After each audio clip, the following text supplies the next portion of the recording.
common denominator tonight of all of us. We all have emotional scars. Sticks and stones may break my bones, but names will never hurt me. They lied to us. Go. Number 8, 4, an ability to inspire, encourage people, motivation. And I think there are a number of factors here, folks. Jared learned this in one of his classes in leadership. You can't push a piece of string. You have to grab it and get in front of it. And that's true with people. You can't lead from behind. And so many times in the church and in Christendom, we're playing catch up. And we just can't do that. We've got to get ahead. And even, in February and March, I started talking to my leadership, what is our church going to look like post-COVID? And we started planning for things like that. I think that as a leader, you should never ask your people to do anything you haven't done or wouldn't do. That is a key. People follow character. That is very biblical. Ethos, credibility, if you will. And when a leader has lost their character, they've lost everything. I would suggest to you tonight that as a leader, people need to trust you. It is as simple as that. And the best relationship advice I can give you tonight is never violate trust. I'm not saying it can't be fixed. I'm saying you just don't want to go there. And a lot of times, beloved, we think, and this is how human beings think, that you make a mistake, you goof up. You ever been to a restaurant and they messed up your steak? And the manager comes out, they give you the half-hearted apology and, oh, hey, we're really sorry. Let us take that back to the kitchen. We'll throw in a free dessert. That doesn't cut it if you understand customer service. That's not enough. That person needs a lesson in customer service. I do things like that. It embarrasses Connie to no end, but somebody's got to teach people stuff like this. A really cool book is called How Full Is Your Bucket? It's a quick read. It's conservative. They did a lot of studies on trust and things like that. And they found this, that one negative, think how many positives it takes to undo one negative. And we think 1 and 1. No. It can take up to 9 positives to undo 1 negative. Wow. Again, you ever bought a lemon? You ever bought a bad car? Ever had something nickel and dime you to death? There are 2 brands of vehicles I'll never buy again. I won't tell you what they are because they may be your favorite. Maybe they work for you. They didn't work for me. I'm not going to live long enough to buy 9 more. You don't have the luxury. There are a couple of restaurants I will never go to again. I'm not going to tell you what they are. One of them has locked me out. They banned me, but no, not really. But because I gave them a lesson in customer service. And I'm nice when I do this. That's my job. I am here to eliminate shoddy from Central Maine. It's what I do, okay? So, but I don't care if they're giving away food. I'm not going to go. There are certain people, that aren't going to do my taxes. I'm not going to go to for medical advice and things like that. We don't have the luxury of being a wingnut. And again, there are too many fruit cakes in Christendom tonight, and the world is tired of it. We need to be fruit stands. Another study they did. They went to a major, and this is how full is your bucket. They went to a major metropolitan area, city hall, with permission, and they watched couples applying for a marriage license. Now, you would think that would be a fairly happy time of life. I remember when I got mine, it was kind of cool.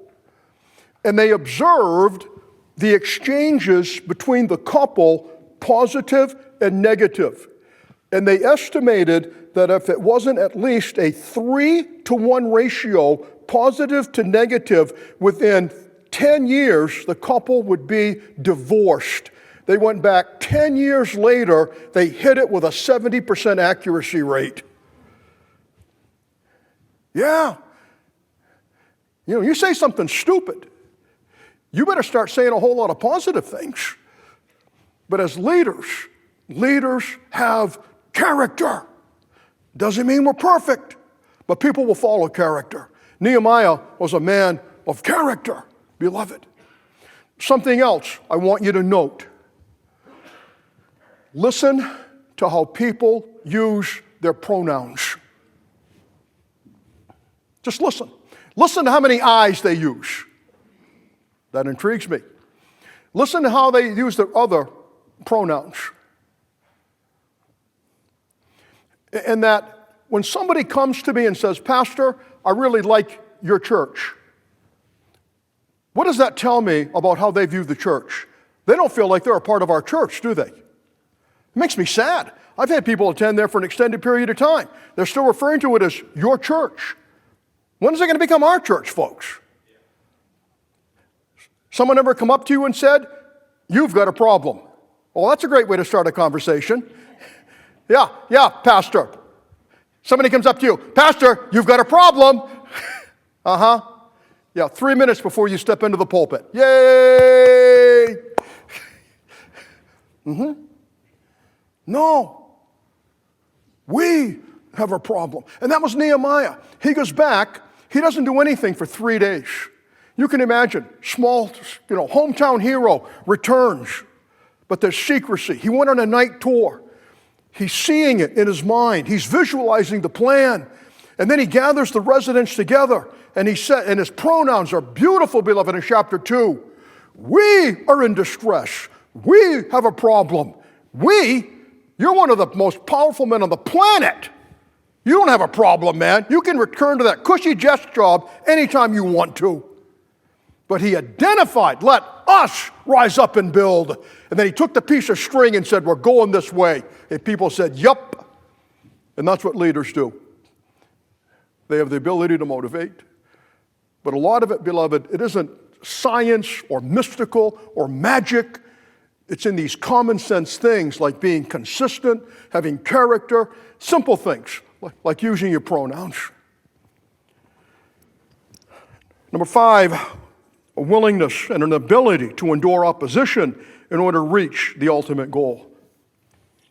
Beloved, just because it's God's will, it doesn't mean it's going to be easy. We've forgotten that. That poor guy, he dealt with discouragement because the people got bummed out.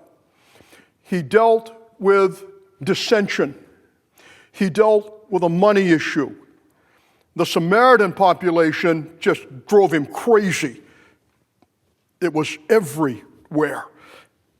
But he dealt with it. And by the way, that was something he never delegated. And he could have just retreated into his office and said, yeah, when it's over, come and see me. But he didn't. He took it by the horns and said, we are going to fix this. Beloved, we live in a quitting culture. You know that. Relationships, marriages, schools, people quitting on their churches, things like that. I see a real restlessness in our culture, particularly amongst young men. And I know most young men go through a restless period. I know I did. Probably drove my dad crazy. But at some point, it's time to put your big boy pants on and begin to act like a man. You know, you heard the term man boy in our culture? Yup. Scripture knows nothing of stuff like that. And the quitting, the restlessness, and stuff like that, and beloved, it's hurting. It's hurting our culture. It's hurting our church. And it hurts, again, in ministry. The average stay of the average senior pastor now in America is less than 4 years. My word. No wonder churches are struggling. No wonder churches don't trust pastors, because a guy comes in and says, let's go this way, and they begin to chart a course, and then they leave. They probably ran out of messages because they don't know enough about the Word of God and things like that. It's tragic. What your pastor has done, he is a curve breaker. What I've done at Kennebec Valley, and I pastor gracious people. I didn't intend to spend 29 years there, folks. And a lot of people, they're going to be really careful how they vote next time. Believe me. And they asked me, they said, how long do you think you'll stay? And I just kind of surmised the situation. It was a horror show. I said, I think you need a man to stay about 10 years. And they said, okay. They asked me that at East Hodgson. Grampy Duff asked me that, Robin. He said, how long? Because they'd had a revolving door. And again, I'm 26 and a half, and I don't think I've got 6 months worth of preaching material. And I swallowed hard, and I said, I'll try to stay 5 years. And that pleased him. Whatever. And again, the Lord got me through 8. But you're not seeing stuff like that anymore. And by the way, in ministry, 4 years is the break point. You lose your new pastor smell after the first 4 years. I have that old pastor stench right now. I haven't had the new pastor smell for decades. And it's at a break point. And so they have to be really, and young men, or you go to a church, you need to know that at 4 years, okay, the honeymoon is over. And now you're starting to know people, they're starting to know you, and it is time to roll up your sleeves and go to work. And leaders understand that. They understand that it's longevity to lead a ministry, to lead a church. And that's where prayer comes in. Again, with Nehemiah, 11 prayers in 13 chapters. In every set of circumstances, long prayers, short prayers, prayers for deliverance, prayers for wisdom. It's just really some really cool stuff. Number 6, an ability to delegate responsibilities to others. Leaders struggle with this, pastors struggle with this.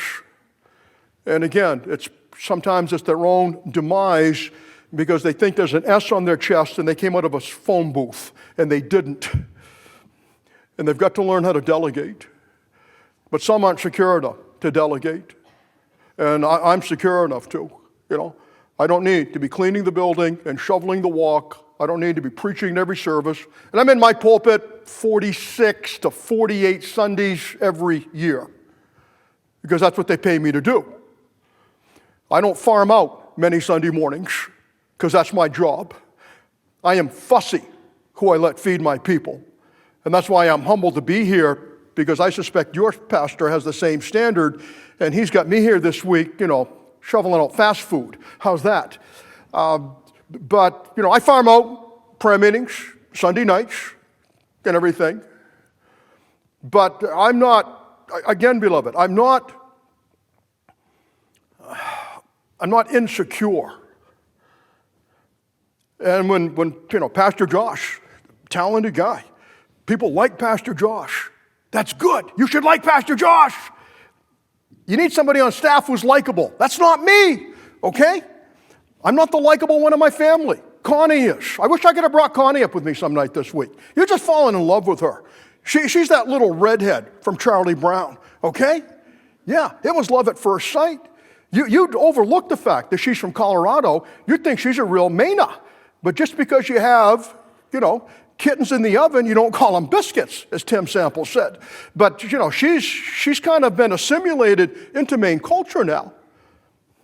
But I'm not the nice one on staff. I'm not insecure from that. I've started to let Pastor Josh do Sunday morning services because he may be the man. But I made sure he was ready. I didn't set him up to fail. And I keep these things spaced out. I don't want to overwhelm him and things like that. Nehemiah, like I say, the guy is physical. He kind of has an engineering mind. He didn't go back, beloved, just to rebuild walls. He went back to rebuild people. But the physical had to be in order first. And he gets the walls rebuilt, and we come to chapter 7, and he's stuck. I don't know what to do. And so we just took a census. And then it comes to mind, hey, we need a revival. And you'll notice there's a seamless transition. Ezra the scribe comes into the picture, begins to teach. Nehemiah fades away because he's not a teacher. It is a beautiful, beautiful, 2 men without egos. And he just transitions into the teaching time. And there's a revival. And people get rebuilt. And that's what he went back for, beloved. But again, you shouldn't be threatened by somebody, who's taller or better looking or more handsome or more beautiful or more talented. Again, it's that comparison thing that we talked about earlier in the week, and it is lose, lose. And don't be afraid to delegate. You'll live longer. And don't micromanage and don't bird dog. Number 7, a joy and fulfillment in seeing all the parts come together in a finished product. It's really neat. And this is what pushes leaders' buttons. It's that other end whenever that takes place. There's a dedication ceremony, beloved. But you know what? They didn't dedicate the walls until they had dedicated people. And that's appropriate. The end of chapter 9 into chapter 10, there's this declaration of distinction. They come into a covenant relationship with God. Nehemiah was the first one to sign it. There's something about signing something. You want to make sure you're serious about commitment? Write it down on a 3x5 card, sign it, and put it on the fridge. You'll do it. You'll be reminded of it every time you see it. Nehemiah is the first one to sign it. And then, after the people are dedicated, and it's really cool, and I love the instruments here, they get 2 groups of musicians on the top of the wall. One walks around the city this way, the other walks around the city this way, and it is loud. And there's nothing wrong with that. It was Nehemiah's ragtime band, and they just praised God that day. And that's what he went back for, beloved. And so that's leadership.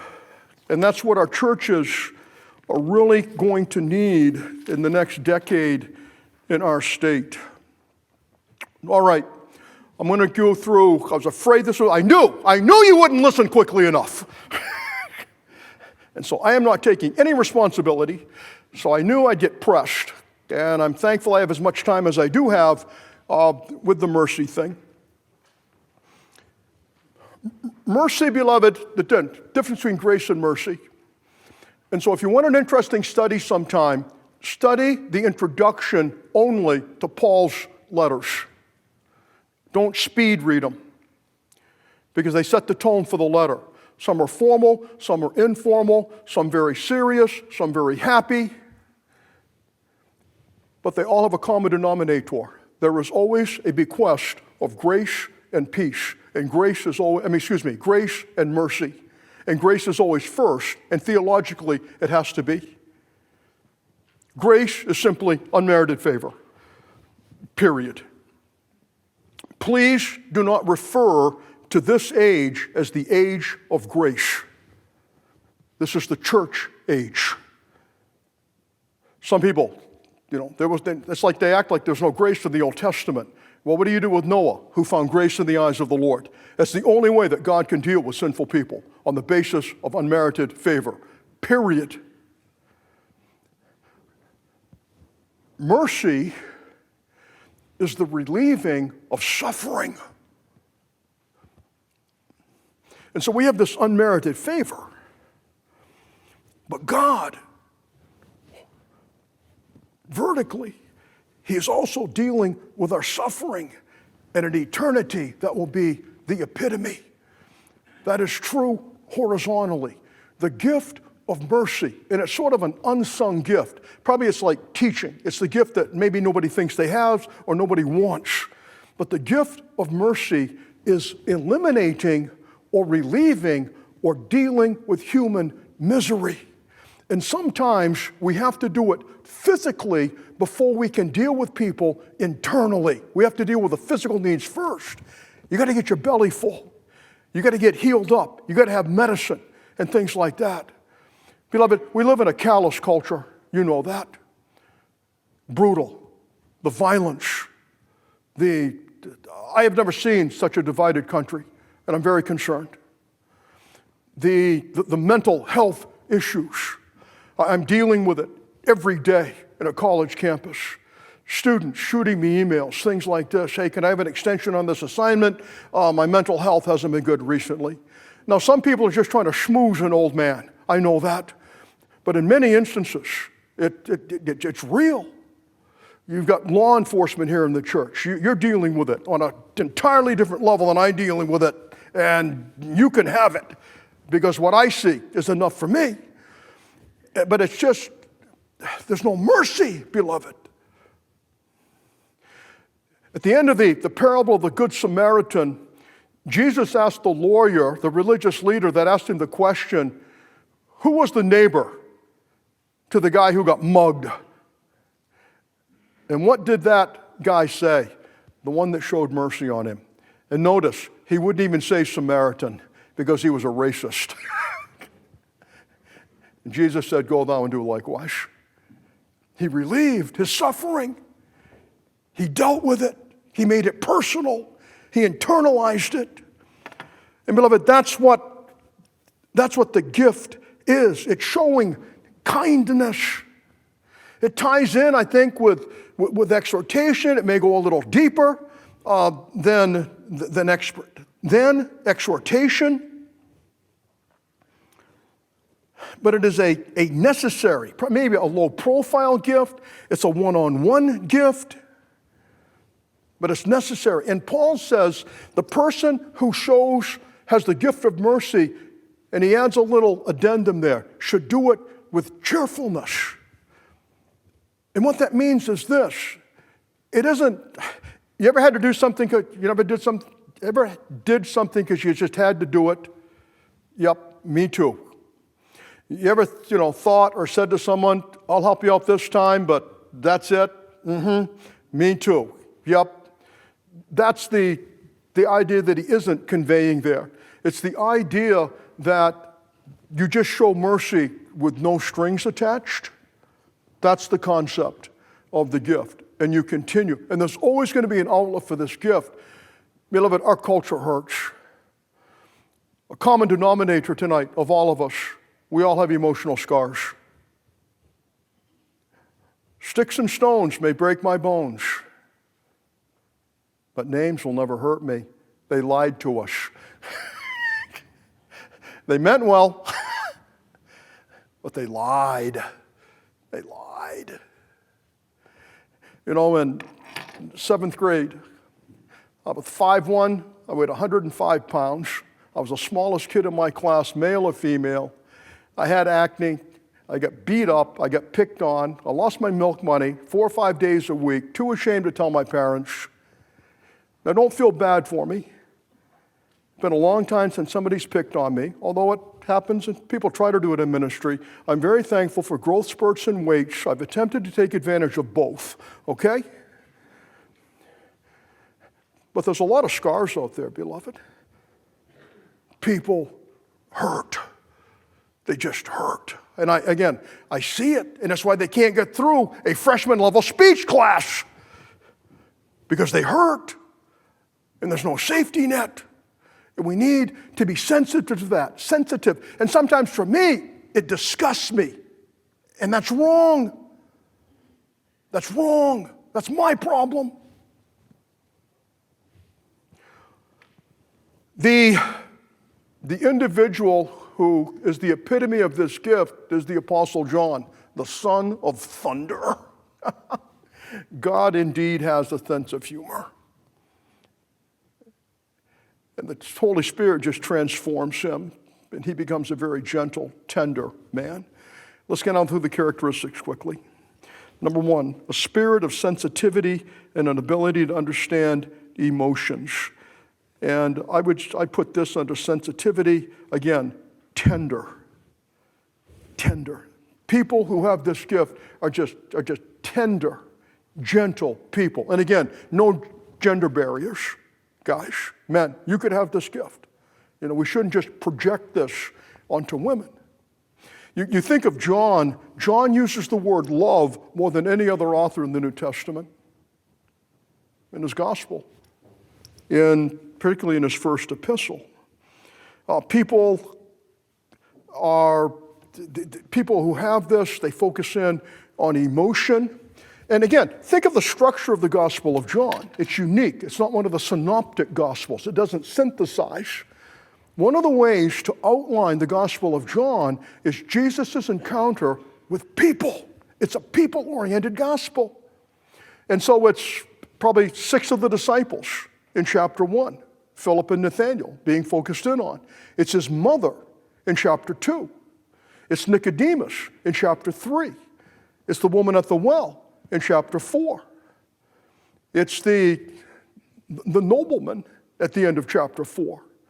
It's the paralyzed man in chapter 5. It's the multitude in chapter 6. It's the woman caught in the very act of adultery in chapter 8. It's the blind man in chapter 9. It's Mary, Martha, and Nicodemus in chapter 11. And chapter 12 is the triumphal entry. In the first half of the book of John, there are just these people, and they've all got a problem. They're all hurting. They've all got an emotional scar. And the master deals with it. Closely associated with that, an emphasis upon emotion and the inner man. Again, read the gospel and read 1 John. Here are the words that will jump out. Beloved, joy, love, fellowship, hope, confidence, lack of guilt. John puts us inside of people. I'll paraphrase Jesus' conversation with the nobleman. The Greek is, he was a member of Herod's court. This man is wealthy. He is powerful. His little boy is about to die. And money can't buy a cure. This man comes to Jesus and is begging. How many times has this man begged in his life? It isn't likely. People have come to him to beg. Master, you've got to come heal my son. He's heard of Jesus. This is Jesus' response, and I'm paraphrasing it. I want more than just an adrenaline junkie. I want more than just a casual follower. Do you understand what it really means to follow me? Yes, Master, come anyway. He puts you inside that man. Think of the woman caught in the act of adultery. She was set up, by the way. The Mosaic law said, you brought the man. Isn't it convenient he got away? He either was a religious leader or somebody they paid off. You think of that woman. I mean, what was she wearing? Was she clothed? It's complete embarrassment, wasn't it? The shame. Let him as well as sin cast the first stone. My word. Nicodemus might have been up to 60 years old. Doesn't know how to get to heaven. That's what John, read it from that perspective. He is putting us in. Mary, they've run out of wine. You know why I believe she said that? She wanted to be vindicated. Because there was a Roman garrison outside of Nazareth, and there was a rumor that a Roman soldier impregnated her, and that's where Jesus came from. And people could count to 10 in that day and age, and they knew that Joseph and Mary came together, and the baby firstborn son came long before they'd been together 10 months. Yeah. There's some really cool stuff happening there. But it's one who had insight into the gift of mercy who is telling us about that. Number 3, an understanding that people are vulnerable. They are. Again, I'll get back to Nicodemus. And beloved, I believe the reason he came by night because he was ashamed. He could control his schedule. And Jesus read his mind. You got to be born again. And by the way, beloved, Nicodemus gets it. There seems like a disconnect there. There's no disconnect. And when Jesus says to him, you're a teacher in Israel, a better translation of that article is, you're the teacher. You can make a strong case he was the head Pharisee in the country. And again, 55, 60 years of age. And you don't know how to get to heaven? And born again was a symbol for what? You got to start over. And Nicodemus is thinking, my word, my training, my what? Lord, and that's why he says, how can a man be born again? Lord, how can someone like me start over? He gets it. And Jesus speaks about birth by the Spirit. He didn't make that up. He's quoting from Isaiah. Really cool stuff, beloved. But this guy hurts. The blind man, they excommunicated him. The religious leaders had so much power, they took away his salvation. How much of an ego was that? And it's after that, in chapter 10, that Jesus gives the Good Shepherd dialogue. John 10, 1 through 9. You've been rejected by the establishment. Come into the fold. Beautiful, beautiful stuff. Emotional needs being met. But it's John. Beloved, everyone is emotionally vulnerable. Even crusty old pastors who are dinosaurs, who seem like they don't have feelings. Okay? People are fragile. Handle with care. People are fragile. Handle with prayer. And again, 2 Corinthians 1:11 is one of the ways that we can help each other.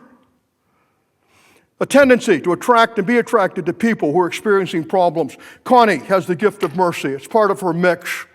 And again, she says sometimes, I just must have that look. No, you have that gift. And if you have the gift, people are going to sense that, and they're going to come to you for help. And you're going to seek people out who need help.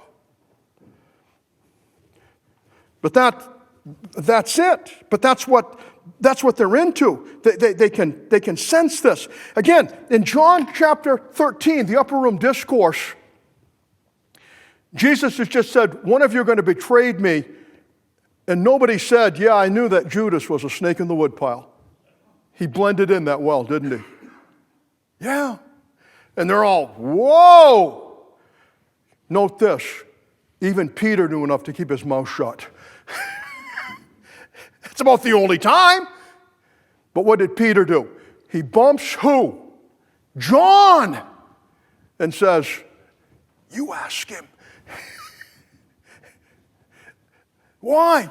Because even then, that gift, and that's what people do when they're hurting, when they're vulnerable. They're going to seek out that person with a gift of mercy. Number 5, a need for friendship in which there is mutual commitment. Again, friendship, loyalty, it's a big deal to people with the gift of mercy. Think of how in his gospel, John never refers to himself by his name. How does he always refer to himself? The disciple whom Jesus loved. 6 times. You can flush them out. Yeah. Now, Jesus loved all of them, didn't he? But there was something special between Jesus and John. In the first 12 chapters of the book of Acts, there's a special connection between John and Peter. And that's interesting, isn't it? Mercy and the prophet hanging out together. But they did. But that's the way they're wired. They just want to connect, and they're loyal in their friendships. Commitment. Number 6, a need to measure acceptance by physical closeness and quality time.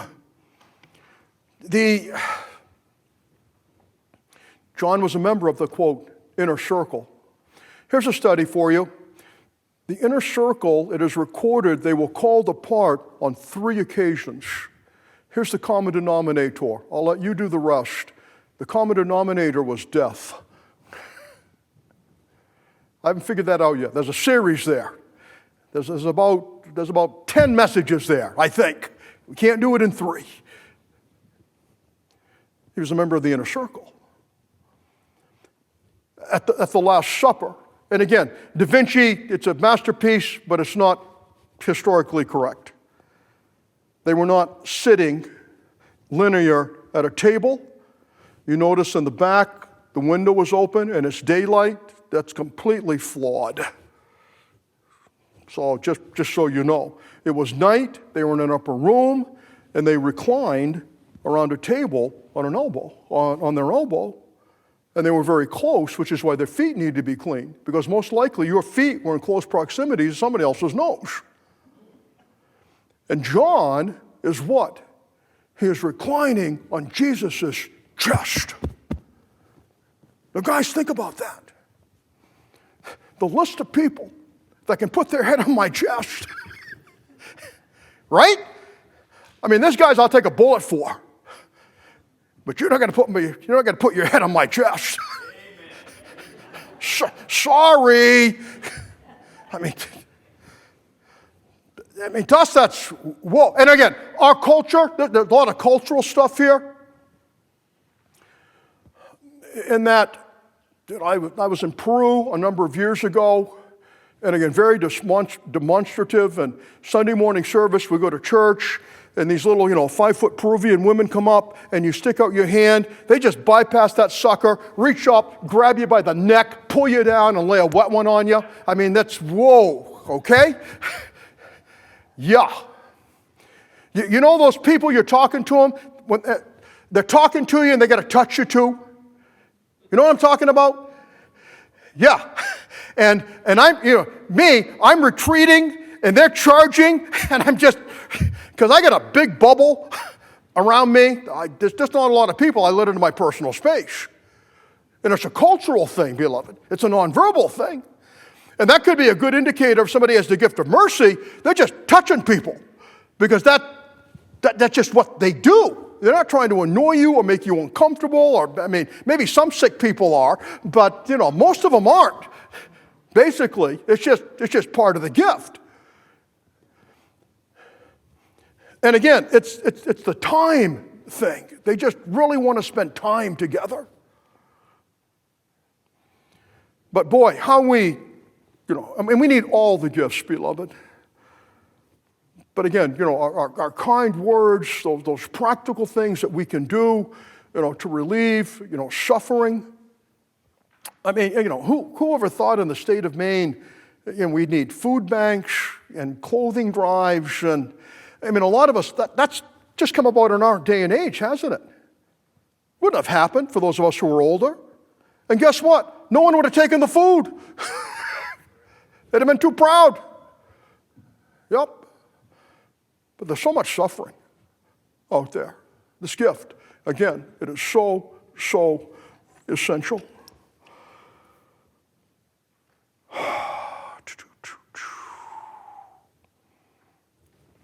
Okay. Time to be done. Folks, I say sincerely, again, I have had fun this week. I'll let you in on a little secret about teaching and public speaking. An audience will either energize you or drain you. And that's been one of the problems at my church of preaching to mass. It's hard. I don't like it. And there's some people who choose to wear masks, and I get it, and there are some people who should wear masks.